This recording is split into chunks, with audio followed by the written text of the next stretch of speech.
is a film about that scale and grandeur. This is a film about that military achievement. This is a film about a people who for all time shattered the legend of Nazi invincibility. This is a film about victory and defeat. German victory and German defeat. This is the battle for Russia, a battle that has been going on for centuries, a battle that fills the pages of Russian history. 1242. The German Order of Teutonic Knights had invaded northeastern Russia and occupied the old city of Pskov.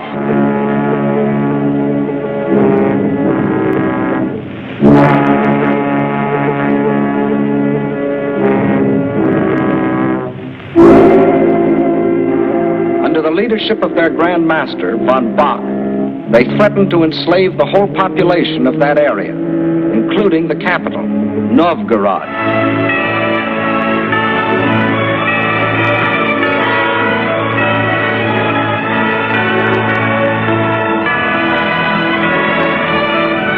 In their hour of peril, the Russian people turned for leadership to their prince, Alexander Nevsky.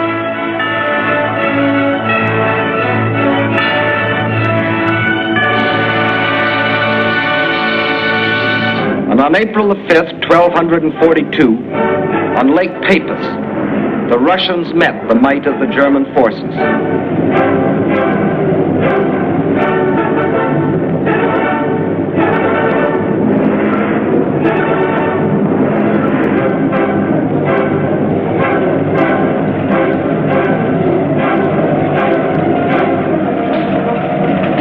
They weren't as well equipped or as well organized.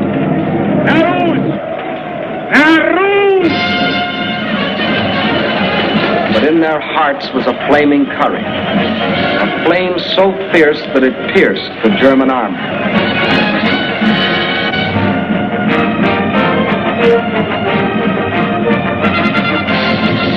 The victory they won fills a bright page of Russian history. 1704, and another conquering army marched across Russian land. This time under Charles XII of Sweden, and again the Russians fought for their country.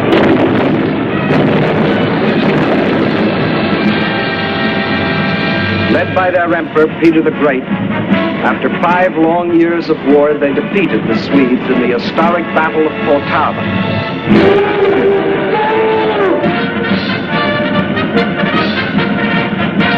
The invading Swedish armies were crushed and forever driven out of Russia. 1812. Napoleon and his armies had blazed their triumphant way across Europe and were marching on Moscow. The conquering armies entered the city, but they entered a city in flames. Even in that day, Russian earth was scorched earth to an invader. And once again, the invader was forced to start the long march on the road back out of Russia.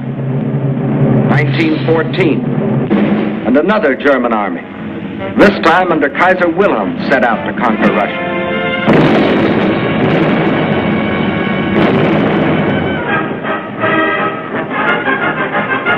This time, the Russian people, under the regime of the Tsar, were not only fighting German guns, but oppression and corruption in their own country. And only the ultimate collapse of Imperial Germany saved Russia from losing the Ukraine and the Crimea, which the Germans had occupied in 1918. Yes, for 700 years, the Russian people have had to fight to defend their land against would-be conquerors. Why? Why have all these attempts been made to conquer Russia? Perhaps Russia itself can provide the answer. Here it is, 1/6 of the Earth's surface, reaching from east to west nearly halfway around the world, and southward from the North Pole to the borders of India. One country of 9 million square miles. That's our own country 3 times over, or all of North America and 1 million square miles to boot. The sun never sets on Russia. When it is dusk on its western borders facing Europe, it is already dawn on its eastern borders facing the Pacific.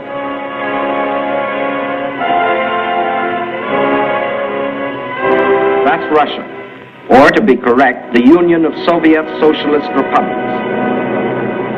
Deep in its mountains lie thick, rich veins of gold and silver. Below ground lie enormous deposits of copper, tin, manganese and nickel, chromium and radium, sulfur and magnesium. Russia is rich in raw materials. Her forests cover millions upon millions of acres. 1/4 of all the lumber reserve in the world belongs to Russia. And as for fuel, there's coal, ton upon ton. And more important, there's also oil. 213 million barrels a year of it. Black gold flowing from the earth that contains 55% of the world's oil. What else? Iron? Russia has better than 10 billion tons. That can make a lot of steel before it's done. Yes, Russia is rich. Her farms cover millions upon millions of acres. The rich black earth that besides giving forth oil and coal will also grow everything from sunflowers to lotus. The tea her people drink in such huge quantities, and the tobacco that they smoke. Cotton grows here too, 3,800,000 bales a year. And sugar. And on the pasture land, the animals grow fat for food and wool for clothing. While on the warm plains, the fields of grain stretch as far as the eye can reach. Corn, oats, hops, rye, and don't forget wheat, 1/3 of the world's best. Yes, Russia is very rich, for it has not only raw materials and the products of its soil. Russia is also people.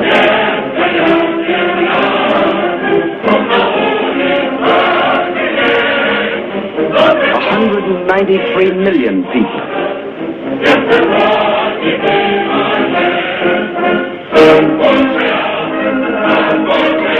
People of every race, color, and creed. People coming from the many different republics that comprise the Soviet Union. People speaking more than 100 different languages, but all citizens of one country.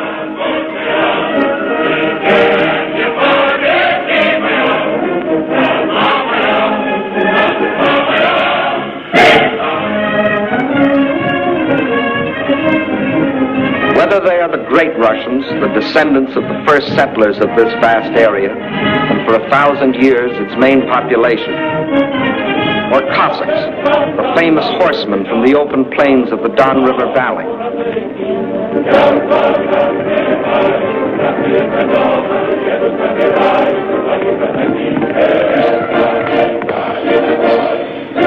Whether they come from the Southwest, the Ukraine,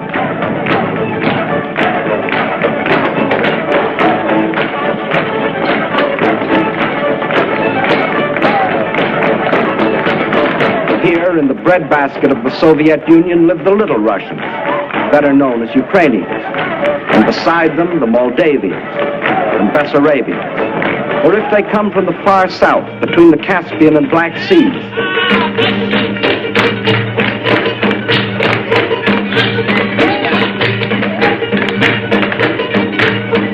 Where we find the Armenians and the Georgians, the Ingush, the Cherkess, rugged as the high peaks of their native Caucasian mountains.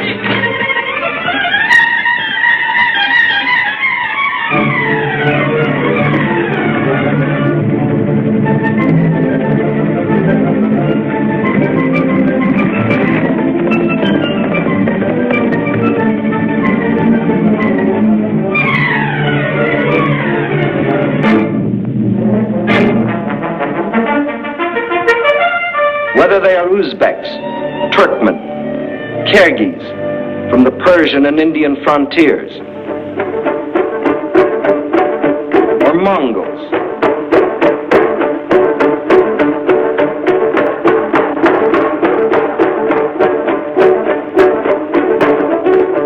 Baskirs, the Turco-Tartars, the Buryats, the Yakuts from far beyond the Ural Mountains, or the people of the ice country, hunters like the Zounds, or settlers like the Laplanders.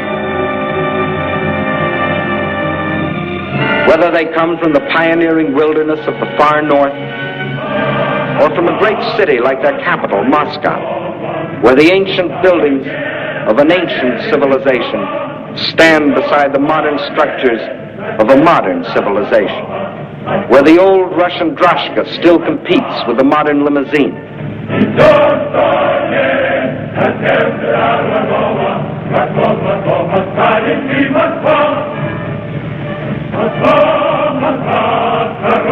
Whether they work in factories or as soldiers, whether they are bricklayers or traffic cops, sailors or riveters, school children or farmers, nurses or engineers, window washers or salesgirls, housewives or postal clerks, radio announcers or stewardesses, scientists or typists, musicians or ballerinas.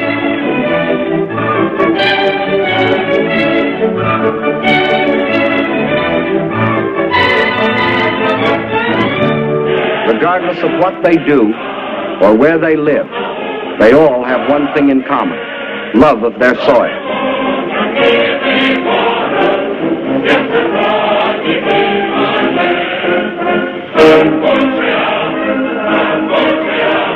That is Russia. Size, the largest country in the world. Raw materials, unlimited. Manpower, 193 million. These are the three reasons why every conqueror in history has wanted Russia. And these are the reasons why the modern would-be conqueror wrote, "When we speak of new territory, we must think of Russia. Destiny itself points the way there." Yes, as we have seen, Germany's spirit of aggression was handed down from generation to generation. And now, in Hitler's Germany, the dream was world conquest. To such a dream, there could be only one answer: collective security. So, with this objective, in 1934, the Soviet Union joined the League of Nations. Again and again before the League, its representatives urged binding agreements to support by collective action any nation submitted to attack. The states I represent entered the League with the sole purpose of the maintenance of indivisible peace.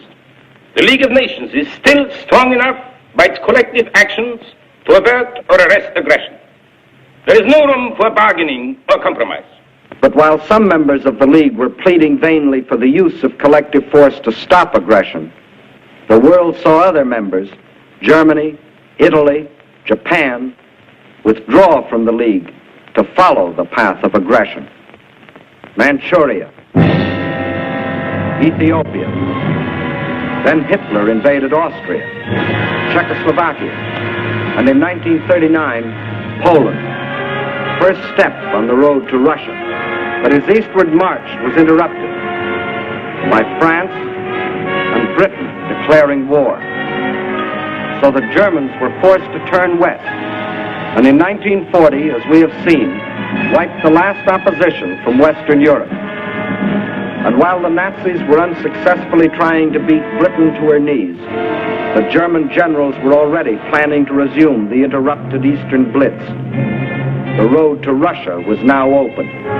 But before that attack, preliminary steps were necessary. South and east of Germany are Hungary, Romania, Bulgaria, Yugoslavia, and Greece. And Hungary had grain, rich fields of it. Grain too good for Hungarians when German soldiers have such good appetites. Hungary had bauxite. Bauxite makes aluminum, and aluminum makes planes. And Hungary had an army. Not the battle-trained German army, but good enough to throw against Russian guns. Romania had not only grain, but oil. And Hitler needed every last drop of it to power his war machine. Romania also had men. more slave labor, more cannon fodder for the attack on Russia. And most important, Romania and Hungary both had Russian frontiers, and Hitler wanted those frontiers in the hands of German generals. Bulgaria didn't have a Russian frontier, but it did have bases. Bases on the Black Sea. Bases for German submarines to prey on Russian shipping.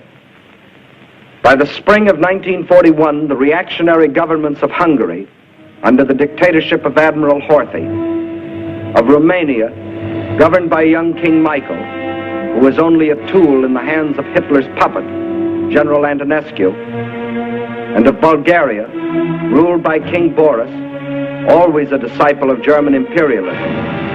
All had sold their countries out to Hitler. Now, threatened by a revolt of their peoples, they were only too glad to be protected by Hitler's armies. So by March of 1941, German armies were in occupation of Hungary, Romania, Bulgaria. That still left Yugoslavia and Greece. So long as they remained unoccupied territory, they remained the route for a possible Allied counter-invasion. At one of their regular meetings, Hitler had assigned the job of conquering Greece to his stooge, Mussolini. The stooge was delighted. Here was his chance to prove to his people that he too was a conqueror. But he was wrong. Perhaps the uniforms fooled him. Something did. For after the fascist legions had blitzed on one cylinder this far into Greece, the Greeks, in a brilliantly conducted mountain campaign, drove the Italians back and invaded Albania. Hitler was enraged. The failure of his stooge to protect his southern flank was delaying the attack on Russia. He sent a final ultimatum. For the Yugoslavs and Greeks, it was surrender or else. But the Yugoslavs and Greeks come from a long line of fighting men. Nazi slavery didn't appeal to them.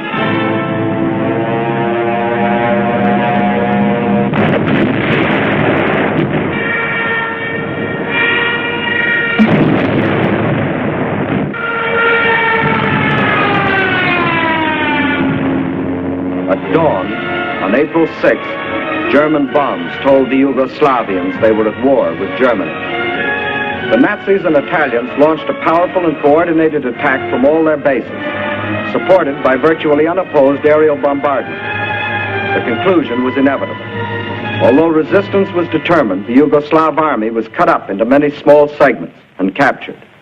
The war in Greece also began on April 6th. There, in spite of fierce and valiant resistance by the Greeks and the British who had come to their aid, the Germans, overwhelmingly superior in both numbers and equipment, forced their way past the Bistritsa River, Mount Olympus, the famous passage of Thermopylae. And by the end of April, the swastika flew over the ancient city of Athens. The conquest of the Balkans was now complete. The whole force of Nazi might could now be turned loose on Russia. There was no time to waste, but time was Russia's weapon. Their industries, so recently built and which, like our own, were designed for the ways of peace, were converted for war. Instead of steel for plows and tools, steel for shells and guns. They knew their industry could never produce enough to equip them adequately for the titanic struggle. But what they could produce, they would. At the same time, the army began to grow. More and more men were called up to be trained, hardened, drilled, prepared to defend their land.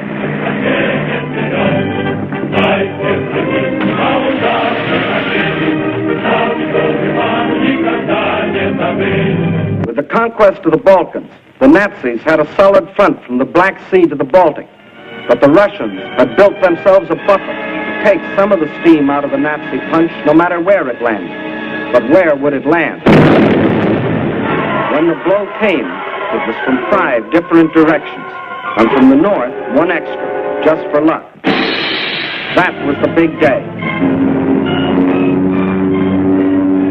As dawn broke, nearly 200 Axis divisions, more than 2 million men, plunged into a front 2,000 miles long, reaching from the White Sea to the Black. Their aim, the annihilation of the Red Army, in a decisive battle on the frontier.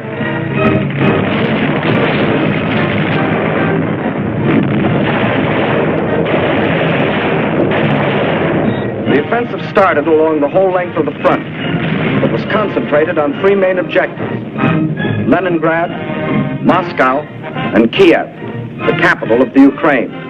In the first 30 days, von Lieb's forces drove to within 125 miles of Leningrad, while the Finns under Mannerheim, supported by the Germans, began a drive from the north to encircle the city. In the center, von Bock's army plunged 480 miles into Soviet territory. One Russian city after the other was overrun by the invaders.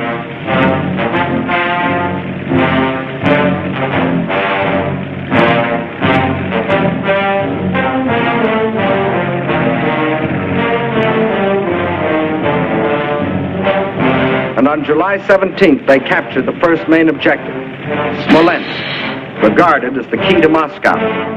Simultaneously, in the south, von Rundstedt's forces cut deep into the Ukraine. This was blitzkrieg at its best. The world gave Russia another 6 weeks, and the Germans issued a communique. The issue in the east has already been settled. Smolensk is the last halt on the road to Moscow. But then a strange thing happened. For the first time since the mighty German army started its career of blitz, smashing into submission one European country after the other, that same German army came up against a country that did not submit. Despite the fact that Hitler's army swept deeper and deeper into the Soviet Union, and by October the 15th stood practically within the shadows of the Kremlin, despite the fact that the Soviet government and all foreign missions were forced to move to Kuibyshev 700 miles to the east, despite Hitler's triumphant pronouncement, I can say that this enemy is already broken and will never rise again.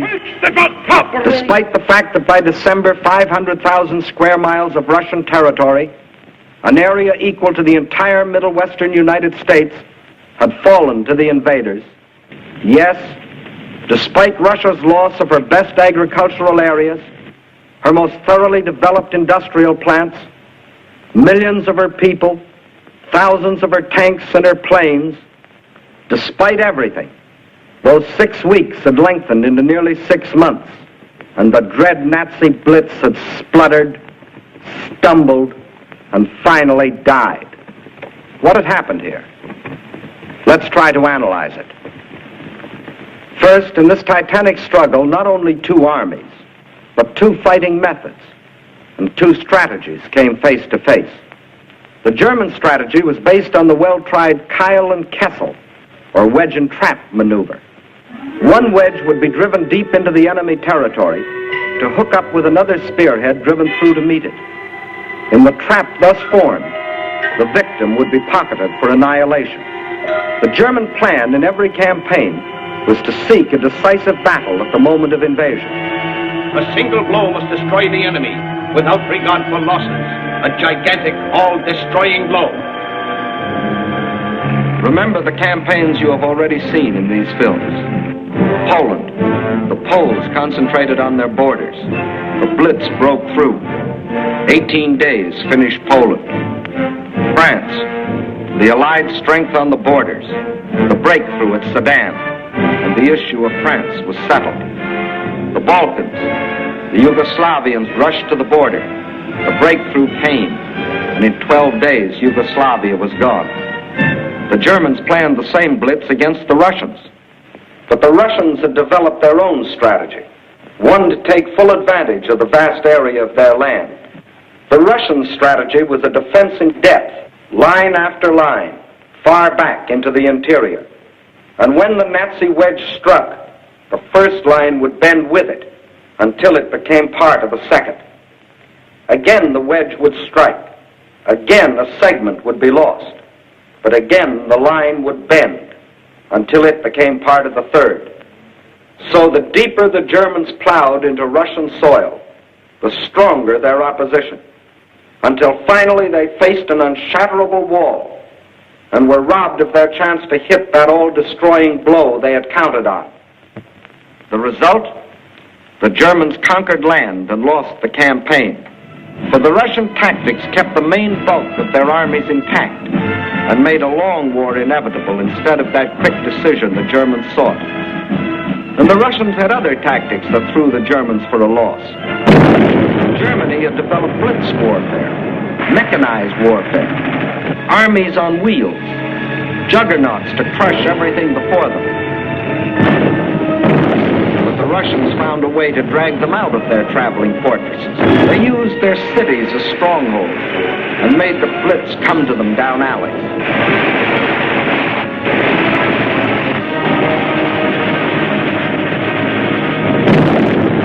The more a city was bombed, the more impassable it became to the German panzers. They made the names of these Russian cities as familiar to us as the names of towns in the next county. Rostov, Kharkov, Kiev, Kursk, Smolensk. City after city standing in the path of the Nazi blitz. The Red Army had found a way to make their cities of great strategic importance. Odessa, scene of an heroic siege of more than 2 months, held up the whole Nazi thrust into the Crimea. Sevastopol, which resisted every attempt of the Germans to break through. Here, for 8.5 long months, the Russians fought for the town, inch by inch, barring the Germans from the great Black Sea naval base located there. And finally, when the Germans entered the town, each district was defended street by street. Each street house by house.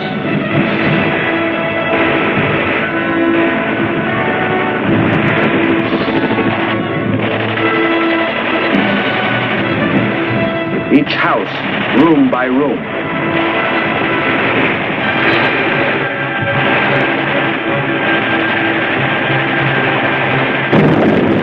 The Russians knew their cities would be demolished, but their objective was not to save cities, but to destroy Germans.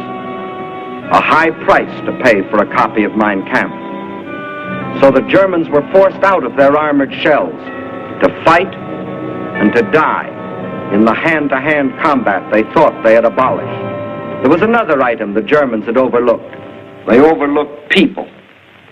And generals may win campaigns, but people win wars. And on that fatal June 22nd, when the Russian people first learned of the invasion of their country, their grim faces told of their determination to fight and to die, but never to surrender. They knew this wasn't a question of who occupied what piece of land. This was a question of life or death. This war is not an ordinary war. It is the war of the entire Russian people, not only to eliminate the danger hanging over our heads, but to aid all people groaning under the yoke of fascism. So the alarm was spread to factory and farm. And from every Russian town and village, men poured forth to answer the call. From now on, one thing mattered and one thing only. Victory. Total war meant total mobilization. Not war just for soldiers, but war for everyone. Young or old, male or female, made no difference. Age had nothing to do with it. If you were only 12 years old, there was work for 12-year-olds to do. Sex had nothing to do with it. If you could hold a rifle, you were a soldier. If you could turn a lathe, you were a soldier. If you could harvest the fields, you were a soldier. If you could handle a locomotive or pilot a ship or guide a tractor, you were still a soldier. For everything you did was part of that total war. Nothing that the enemy could use was left behind. Not a yard of wire or a pound of iron. Not an acre of wheat or a head of cattle. And the old men stood watch over the fields, ready to give the word to burn at the first sight of the enemy. Scorched earth. What can't be withdrawn must be destroyed. That meant the factories, the plants, the oil depots. Flames claimed them all. the giant dam of Dnipro, into which had been poured not only steel and concrete, but 5 long years of Russian toil and Russian sweat to yield the miracle of electricity to the farms and people of the Ukraine. Now, rather than let the power it generated fall to the enemy, they destroyed it. Scorched earth, the land they had lived on and worked on, their forests, their fields, their farms. They surrendered them to the flames, but not to the invaders. That was the scorched earth. And for action behind the German lines, a new army was formed. An army without uniforms, whose home was the forest, and whose front was the enemy's rear. The guerrilla army. A minimum of glory and a maximum of determination. Their achievements were seldom recorded. Look well at these faces. You will never see them again in the ranks of war prisoners, or read their names over heroes' graves. Ahead of them lay nothing but the rope and the halter, but they stayed behind and went on fighting. Their only goal was merciless destruction. Destruction of communication lines, supplies, the invaders themselves. Their weapons were dynamite and the terror of surprise.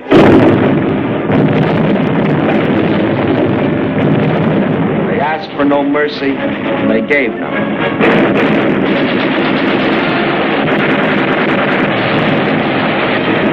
This is the guerrilla army. This, the scorched earth. This, the Red Army. These, its leaders.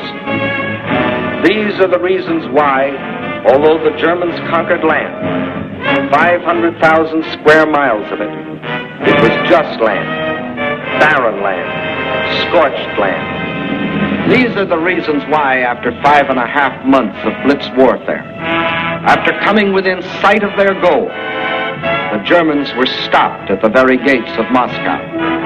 These are the reasons why, although Hitler had sworn that before December the swastika would fly from the Kremlin towers, December had come, but it wasn't the swastika that flew over the Russian capital. And it wasn't the Nazi conquerors who marched through the streets of the ancient city, but fresh reserves of the Red Army.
Of the Battle of Russia, you saw the Russian people's historic defense of their land against centuries of unsuccessful invaders.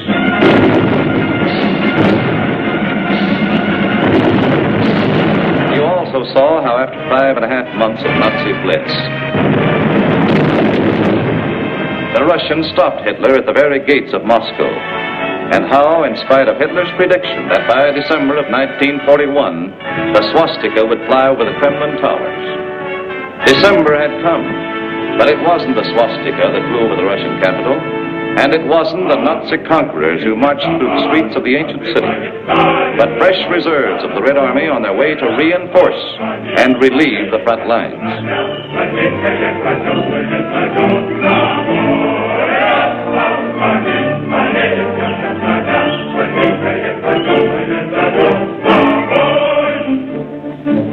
Russians read this appeal and knew what it meant. They remembered that in their past history, the time always came when they could turn and strike back. The time had come. Their old ally, the Russian winter, had carpeted the Russian land.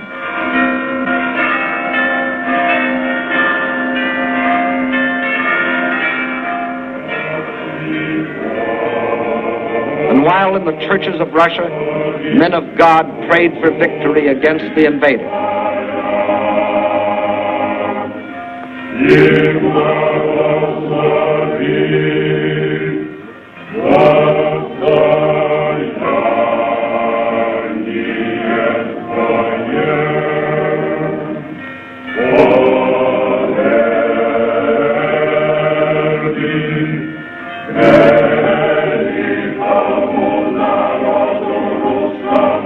in the front lines, the men of the Red Army listened to the long-awaited order of the day. The whole world is looking to you to destroy the German hordes. The war you are fighting is a war of liberation, a just war. Death to the German invaders. Fighter command ready. Bomber command ready. Parachutists ready. Artillery in position. Tanks manned. Cavalry in position. Infantry ready. Beyond those hills is the enemy. Alive! Alive! Alive! Alive! Alive!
It was the Germans' turn to fight for their lives.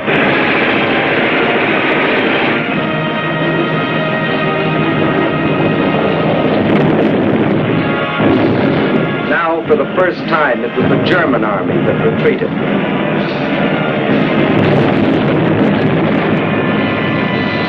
Now it was for the Germans to learn the terrors of strafing.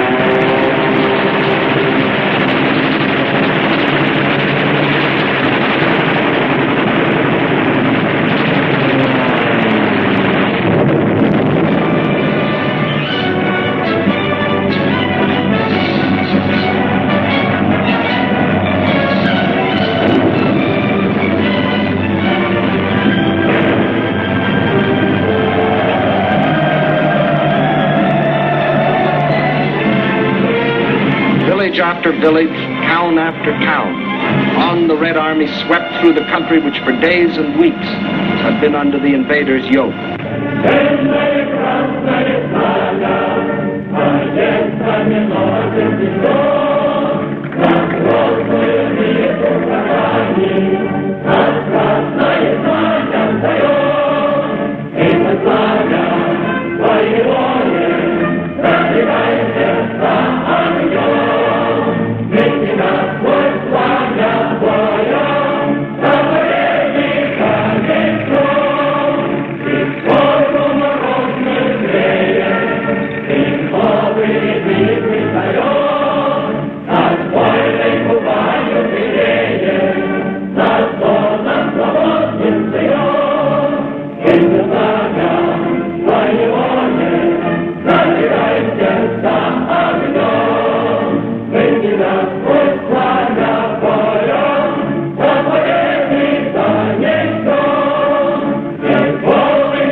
cellars, out of the forests, out of only they know what hiding places, come the men and the women and the children that had once called these towns home. Soldiers and guerrillas find wives and mothers. Friends are reunited. There is thanksgiving in their streets, thanksgiving in their hearts. But there is also something else, something they will never forget, their ruined homes, the shattered towns they once had known as thriving and prosperous communities. They stand gutted now, ghostly relics of what they once had been. Nothing has been spared.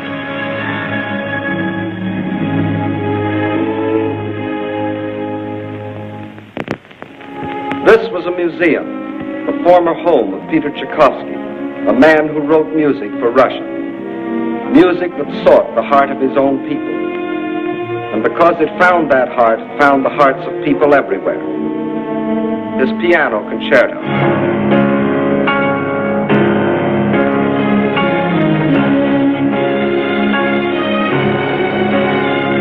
The Fifth Symphony.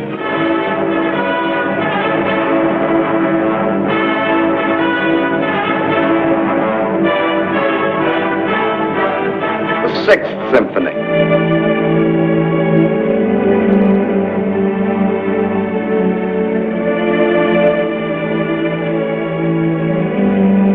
His work was, is, and always will be inspiration to countless millions. But it brought only one inspiration to the Nazis: vandalism.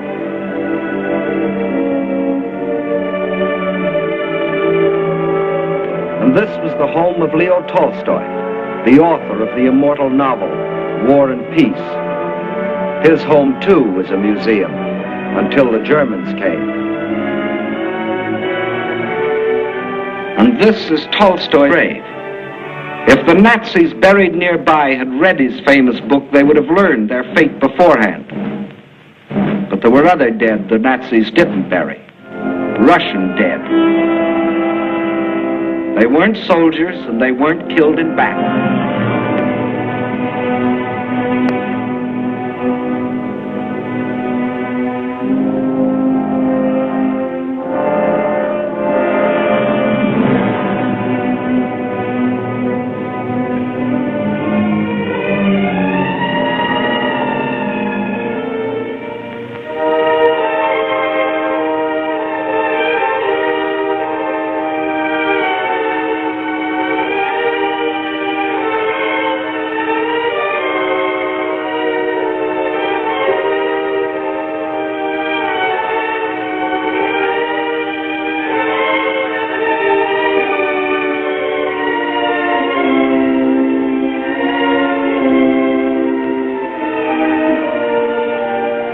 No, these aren't dogs. These are children. Mass murder by orders of the High Command. And there were other children, perhaps more fortunate, perhaps less. Young girls, but not young now.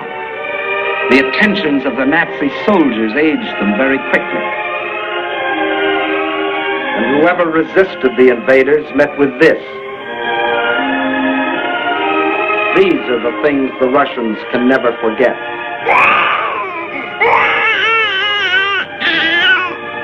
These are the things the Russians will never forget.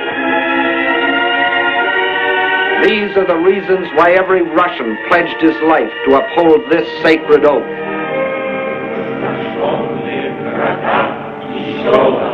За смерть детей и матерей наших. За смерть детей и матерей наших. За пытки и издевательства над моим народом. За пытки и издевательства над моим народом. Я клянусь и врагу. Я клянусь, что скорее умру в жестоком бою с врагами, чем отдам себя, свою семью и весь народ мой. Рабство коварного фашизма. Кровь за кровь. Кровь за кровь. Смерть за смерть. Blood for blood. Death for death.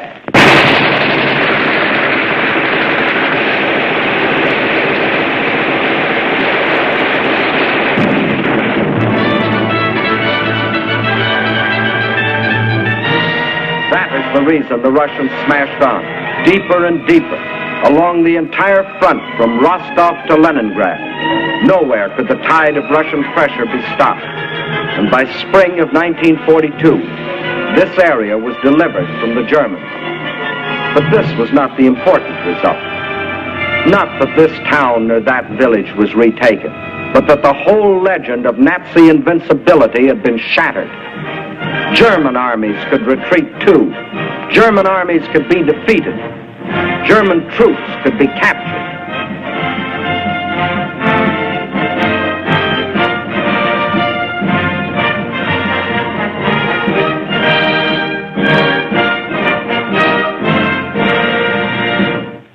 But besides this crushing offensive, there was another factor that shattered the legend of Nazi invincibility.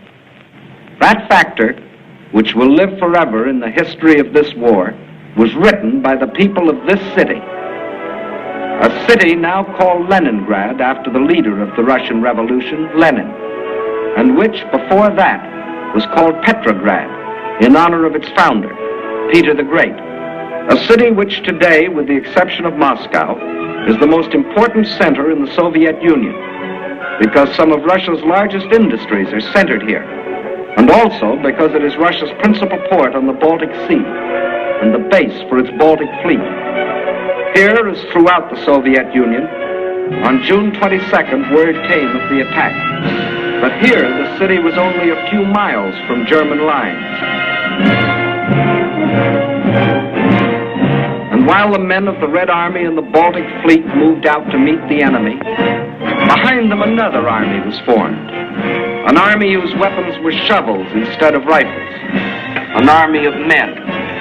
An army of women. An army of children.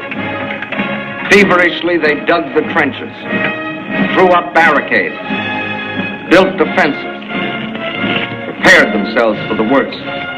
They knew that they too were in the front line. They weren't wrong.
Leningrad's baptism of fire didn't stop with the darkness.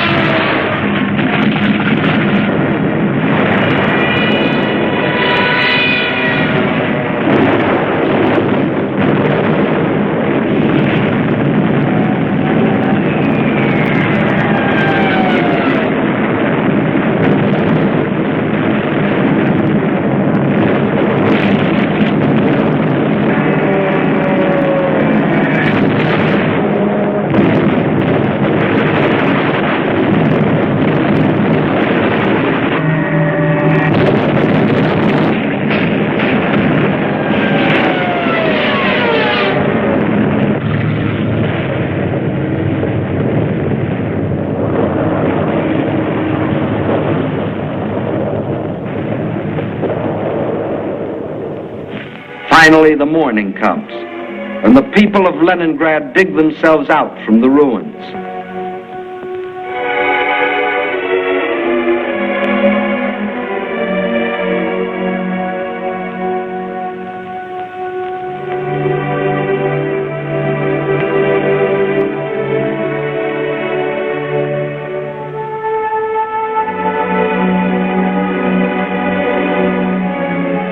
They seem very similar here to the people of London, of Rotterdam, of Warsaw.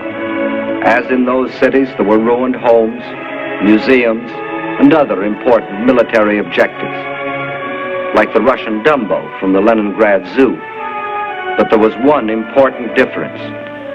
Bombing from the air was only one small part of what the people of Leningrad had to face. In September, the Nazis surrounded the city and announced it was cut off and doomed. The German commander sent the city an ultimatum demanding its surrender. He is still waiting for the answer. Thus began the siege of Leningrad, a siege that was to last for nearly 17 months. In Leningrad, as everywhere else in Russia, the winter came early that year. A cold, hard winter, the hardest in years. But here, unlike everywhere else in Russia, the winter wasn't an ally, but an enemy. Here, the 10, 20, 30 below zero temperatures could only mean more suffering, more hardship. In the trenches outside the city, trenches of snow and of ice, the defenders stuck firm to their oath, to die if necessary, but not to go backward one more step. And the enemy, in spite of all its efforts, was stopped at the very gates of the city. A city now facing disease, famine, destitution. There was no oil for fuel, no power for the electric lines, but the people defied the elements and trudged the necessary miles to lathe and workbench. The pipes froze, water was shut off, so they dug holes through the streets until they could get to water.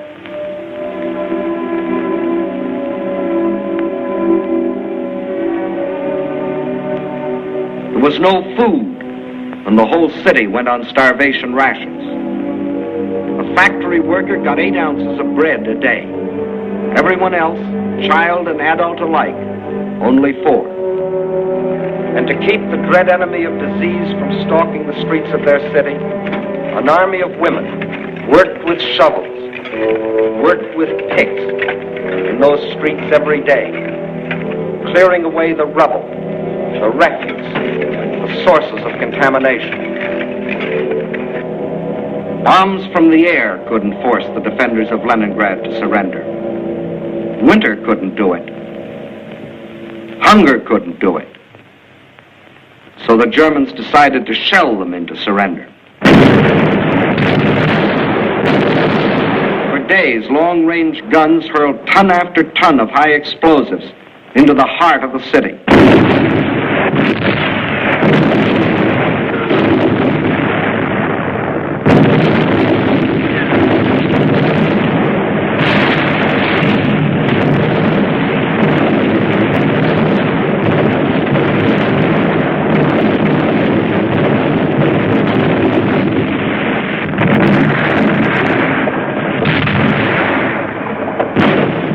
The people of Leningrad were shelled, the harder they worked.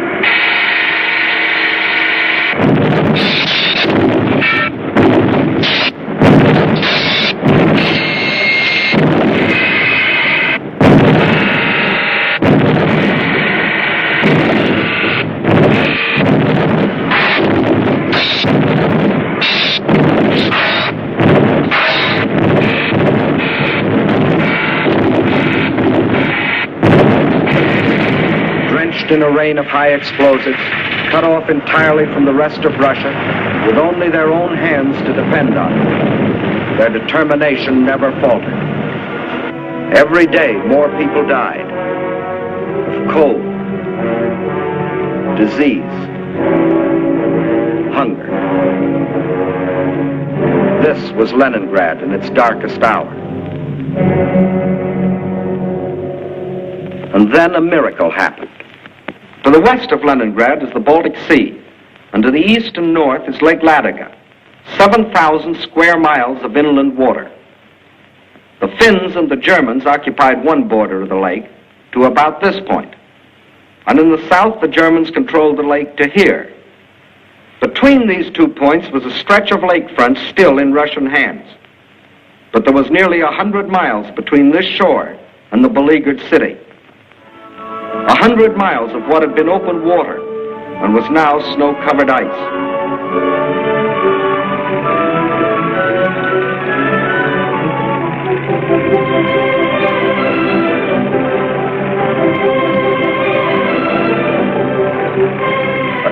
this frozen surface now went tractors, sledges, carving a road across the lake. And soon across this highway, from the far side of the lake, poured a stream of trucks, bringing in food, oil, grain, fuel, truckload after truckload of fresh life for the people of the city. Too late, the Germans discovered that they had left one avenue of rescue open.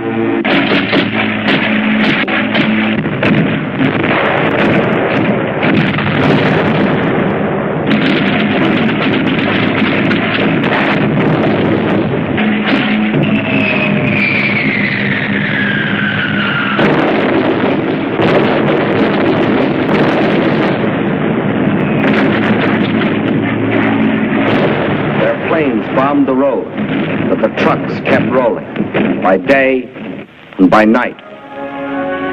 The lake highway remained open, and soon more than trucks would reach the city, for the Russians were now laying a track across the ice.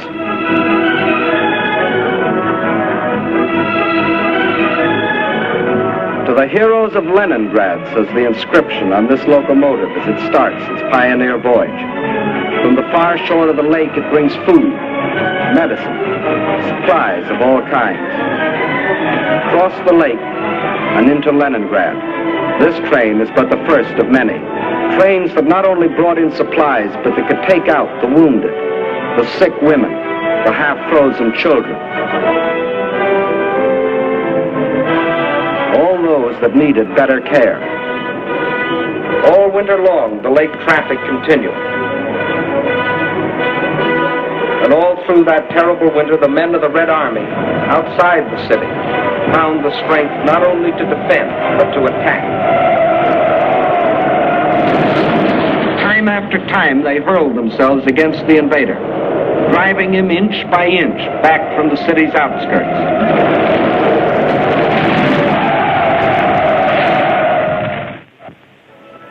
And then spring came. Spring.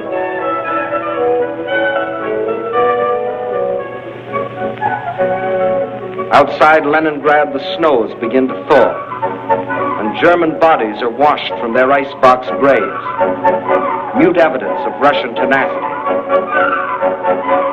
The warm breath of spring is felt, too, on the frozen surface of Lake Ladoga, but the trucks continue to roll, even though the ice is melting beneath them.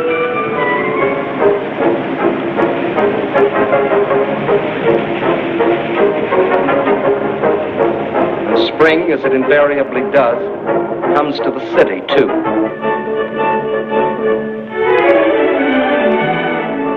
But spring is more than a new season to the people of Leningrad. It's a new life. The city begins to breathe again. For the first time in months, the trolleys ran.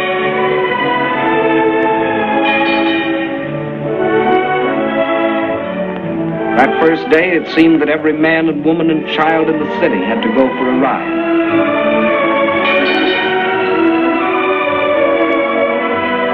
This was life again.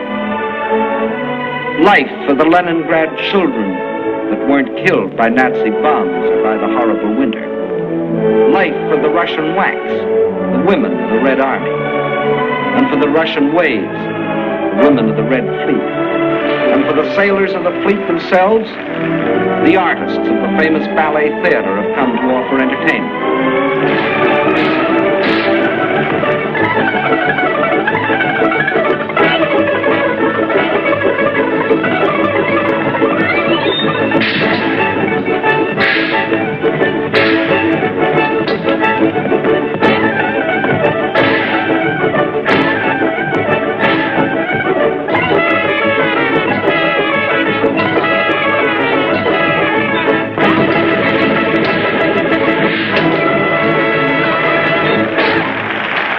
Spring is here. Summer is coming. And Leningrad is still free. Although some Germans did finally succeed in getting into the city. but under different circumstances than they had anticipated.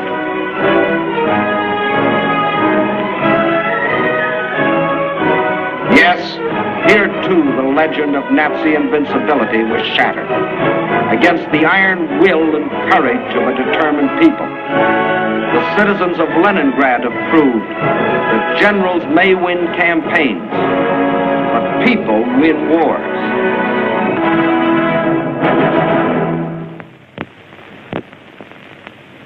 By summer of 1942, new posters were appearing in the streets of Moscow. Posters that greeted and welcomed their allies whose help was already arriving in Russian ports.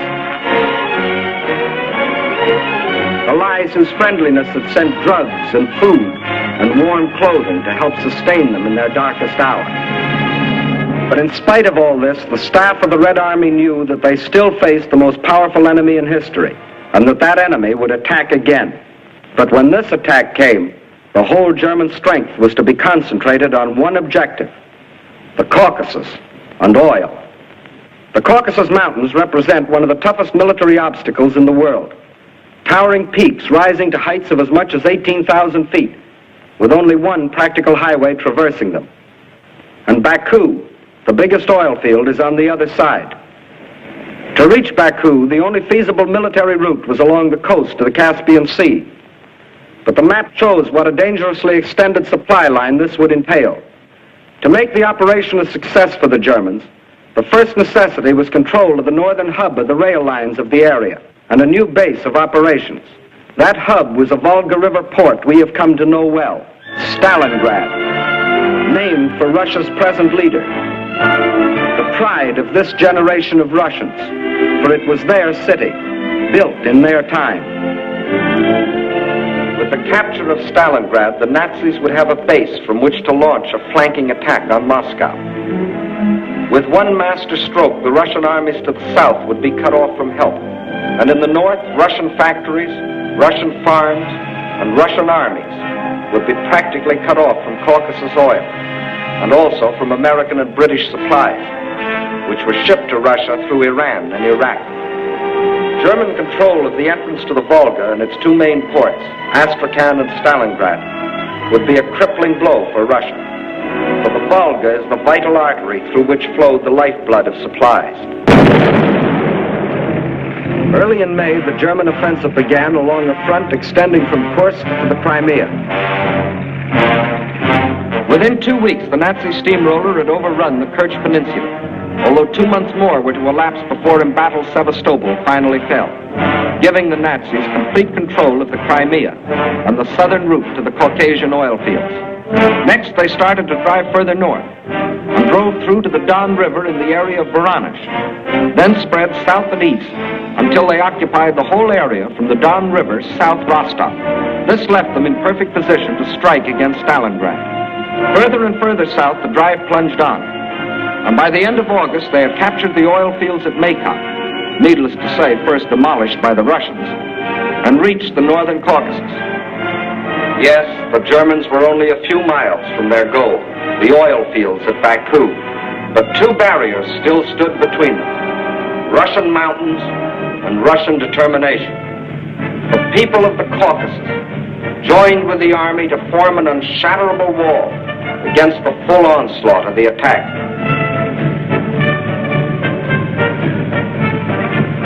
Further north, the Nazi pincers were within 15 miles of Stalingrad. This city had become the focal point of the whole campaign. Regardless of the cost, Stalingrad must be captured. Those were the German orders. Fire! Fire!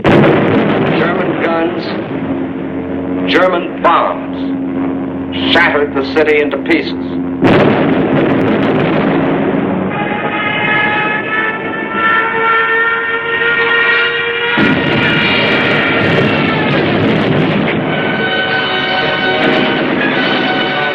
By September 20th, the Germans, after 30 days of grueling and ceaseless fighting, battled their way into the city's outskirts.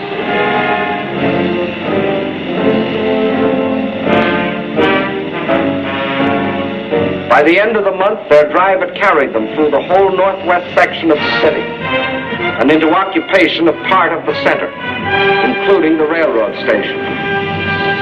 On the last day of September, Hitler announced that the fall of the city was only a matter of a few days. Once more, the world was afraid a Russian campaign was lost.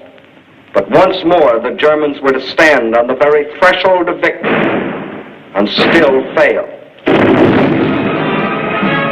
And now they were to meet a fire of fury such as they had never known.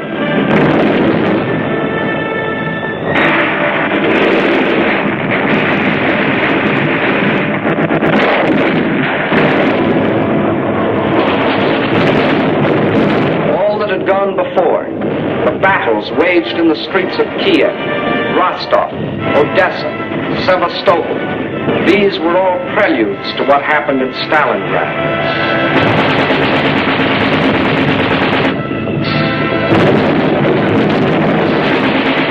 Every inch of the city was a strategic point to be defended as such.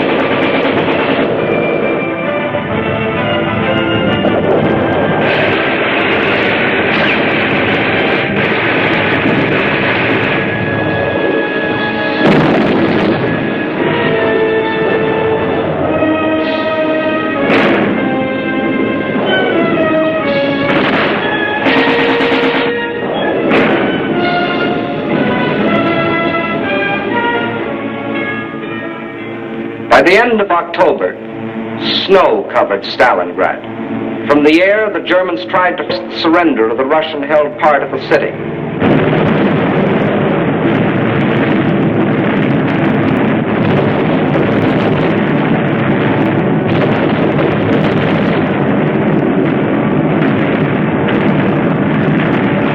At the same time, the battle of the streets continued.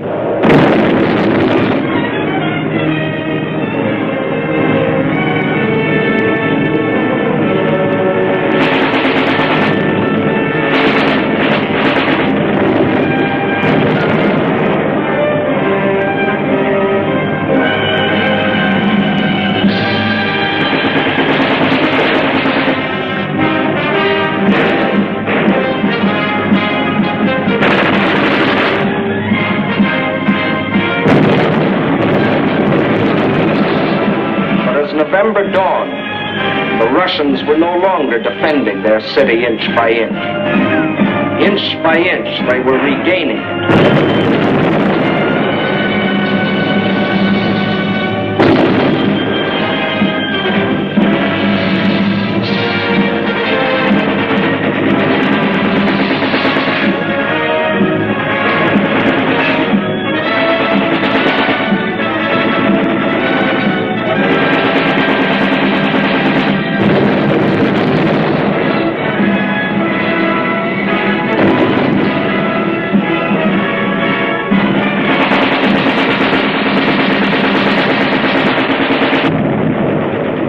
And now, as the whole world spoke in admiration of the city of steel, the ticker tape brought us breathtaking news. American and British troops had landed in and occupied North Africa. Further east, the British 8th Army was driving westward, pursuing the vaunted Africa Corps. And in the northeast, the Red Army had launched its smashing counteroffensive. The Germans were learning the real meaning of the words combined operations. As though a spring had been released, the Russians attacked along the entire front. In the far north, the Germans felt the first impact as the Russians recaptured Schlusselburg, breaking the Axis ring around Leningrad. Soon after, another offensive lashed out further south, bypassing the Germans' defense position at Rzhev and plunging down to Veliki Luki. Still another Russian blow fell in the Voronezh area, pushing a threatening spearhead deep into the German lines. In the far south, the Germans were moving away from Grozny instead of toward it, under the force of the Russian attack. At Stalingrad, the Germans were about to meet new opponents.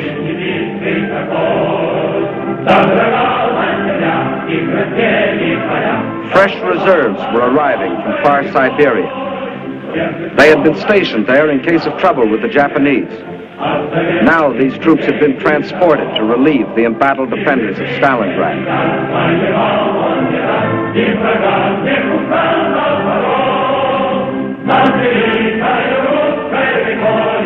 And as the reserves entered the city, at headquarters, the commanders of 3 Russian armies were meeting. The Germans had fought for Stalingrad as a prize. The Russians were determined to make it a trap. 2 simultaneous attacks were launched, one from the north, one from the south. The German armies encircling Stalingrad were now themselves threatened with encirclement. Finally, the 2 prongs met.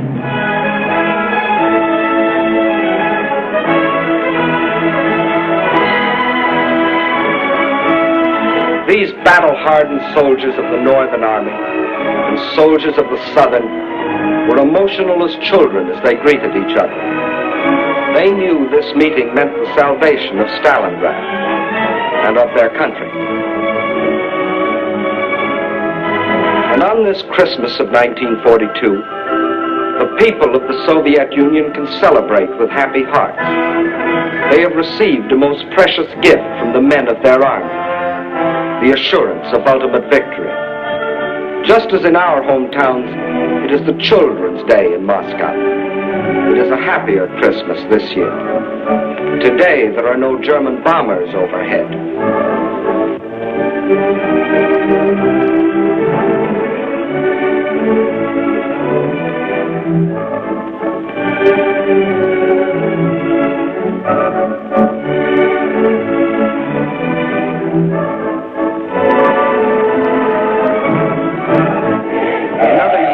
Russians, like ourselves, celebrated on New Year's Eve, but not now. The factories are just as busy as on any other night. The moment comes. It is the New Year. С Новым годом!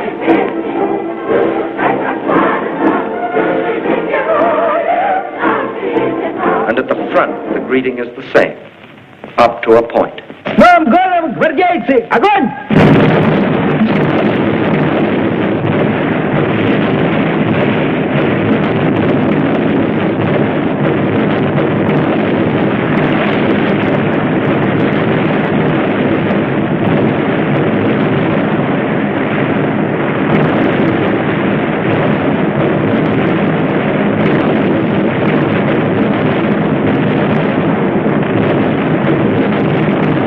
Outside Stalingrad, the icy winter becomes a fiery hell.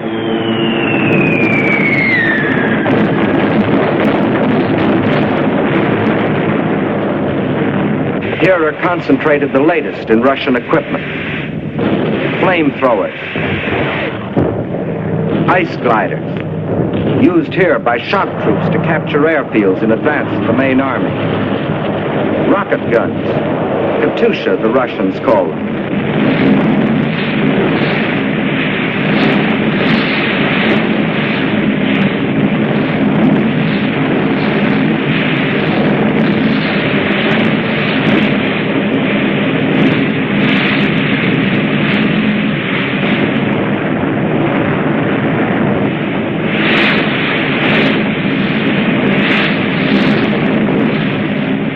Every last resource of the Red Army was thrown into a crushing offense of ultimate destruction.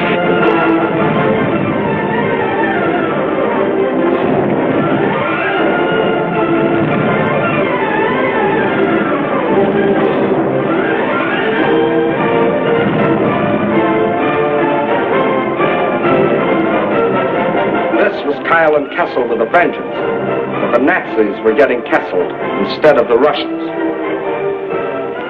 And on February the 2nd, 1943, after 162 days of the heaviest fighting in the history of warfare, the last shot was fired.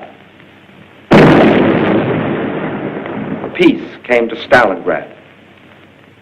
In the shattered streets, the blasted ruins, the ghastly evidence of their ordeal, the defenders of the city greet the rescuing army of the dawn.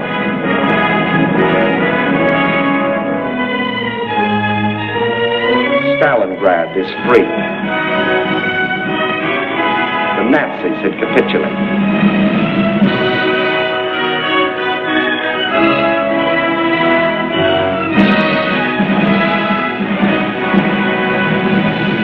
The German generals who had been ordered by Hitler to take Stalingrad regardless of the cost, and who had obediently promised that the city would be his, these generals, 24 of them, who had covered themselves with such glory and such medals on the fields of Poland and Norway and France, they now had only their past glory to comfort them.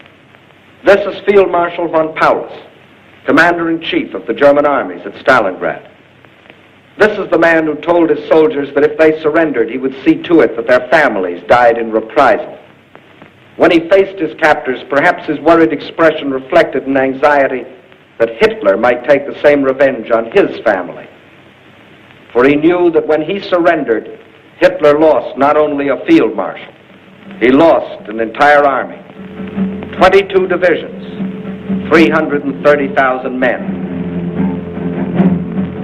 These are the men who had been promised that as conquerors they would winter in Stalingrad.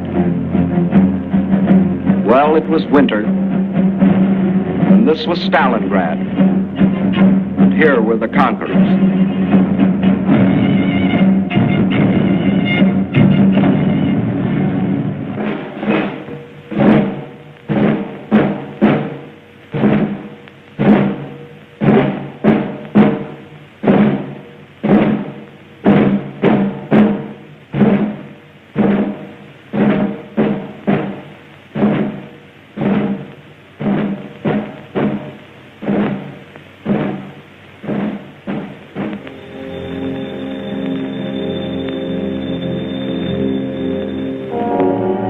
And when another spring broke over the Russian countryside, the results of the winter were clear. The invader had been driven back far beyond the lines he had occupied a year earlier. 185,000 square miles of Russian land had been freed. And in this winter campaign of 1942, the Axis powers had lost 5,090 planes, 9,190 tanks, 20,360 guns, 30,705 machine guns, more than 500,000 rifles, 17 million shells, 128 million cartridges, vast stores of other materials, and 1,193,525 men, of whom 800,000 were dead. That is the story to date of the German attempt to conquer Russia. In 1941, they tried for Moscow and failed. In 1942, they tried for the Caucasus and failed. In 1943, and for as many more years as necessary, they will not only be resisted wherever their failing power strikes, but they will be attacked, and attacked by these united people of these united nations.